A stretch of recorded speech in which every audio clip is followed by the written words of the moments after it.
yako maandamano mengine yanayoandaliwa, yanayoendelea kuratibiwa kufanyika katika kipindi hiki cha mwezi wa 12 tarehe 9 mwezi wa 12 mwaka huu. Taarifa hizo Jeshi la Polisi mkoa wa Mwanza tukishirikiana na vyombo vingine vya ulinzi na usalama tumezichukulia kwa uzito mkubwa sana, hatujazipuuza hata kidogo. Tumeendelea kuzifanyia kazi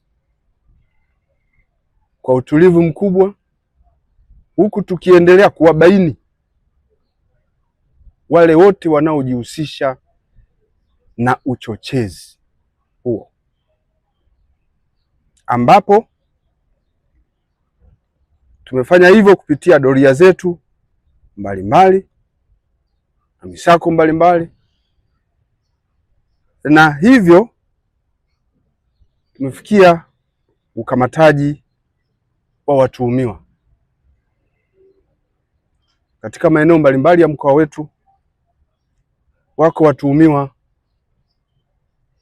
116 wanaendelea kuhojiwa kwa uchochezi huo. Upelelezi unaendelea. Utakapokuwa umekamilika, hatua za kisheria dhidi yao zitachukuliwa. Jeshi la Polisi katika mkoa wa Mwanza linawaomba wananchi kuendelea kutoa taarifa dhidi ya watu hao ambao wamelenga kuendeleza vitendo vya uvunjifu wa amani,